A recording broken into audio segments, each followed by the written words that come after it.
Hi friends, welcome back to Mamata Varshi channel. ఈరోజు అయితే గోంగూర chicken తయారు చేస్తున్నాను. దానికోసం గోంగూర ఒలుచుకున్నాను. చికెన్ నీట్గా వాటర్లో వేసి కడుక్కొని చూడండి, చాలా నీట్గా వాటర్ పోసి నీట్గా కడుక్కొని తీసుకున్నాను. ఉప్పు పసుపు వేసేసి బాగా ఉడకబెట్టుకోవాలి. చూడండి, బాగా ఉప్పు కొంచెం ఆయిల్ వేస్తే ఏంటంటే మొక్క అనేది గట్టి పడుతుంది, చెదిరిపోదు. అందుకోసం కొంచెం ఆయిల్ వేసాను. ఇప్పుడైతే మసాలా కోసం టమోటా, ఆనియన్, అల్లం, వెల్లుల్లి, తెల్లగడ్డ, ఎర్రగడ్డ అన్నీ వేసి నీట్గా మిక్సీ పట్టేసుకున్నాను. ఆ మిశ్రమాన్ని చూసారా, మిక్సీలో పేస్ట్ అనేది తయారు చేశాను. తర్వాత గోంగూర నీట్గా కడుక్కొని ఒక స్టవ్ మీద పెట్టుకొని దాంతో పచ్చిమిర్చి సన్నగా కట్ చేసుకున్నాను. చూసారా, ఆ విధంగా సన్నగా కట్ చేసేసుకున్నాను. తర్వాత దాన్ని బాగా ఉడకబెట్టుకోవాలి. చూసారా, ఆ విధంగా నీట్గా చెమ్మ లేకుండా ఉడకబెట్టుకుంటే తర్వాత ఒక బాండిల్ పెట్టుకొని దాంతో కొంచెం ఆయిల్ వేసాను. ఆయిల్ వేసిన తర్వాత కొంచెం ఆవాలు, పోపుకి ఆవాలు వేసుకుంటాము.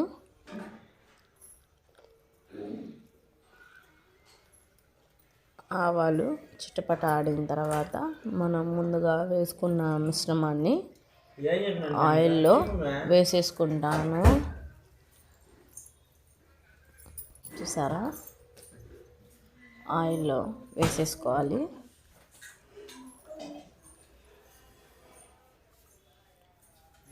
అప్పుడు ఆ పేస్ట్ అనేది బాగా నీట్గా బాగా ఫ్రై చేసుకోవాలి. అది ఫ్రై అనేది చూడండి, ఆ పేస్ట్ పైన నూనె తేలాలి ఫ్రెండ్స్. అప్పుడు బాగా పేస్ట్ అనేది, మసాలా అనేది బాగా ఏగినట్టు, ఫ్రై అయినట్టు చూడండి.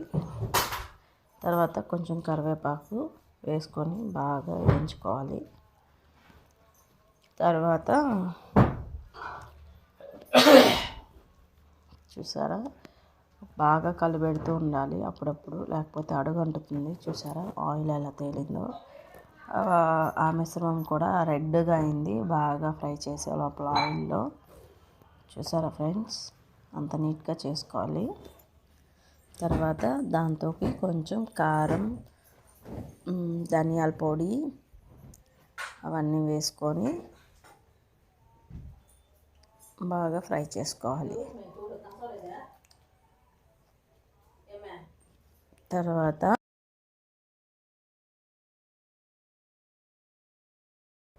బాగా ఫ్రై చేసుకోవాలి. తర్వాత ఆ మిశ్రమాన్ని ఇలా చికెన్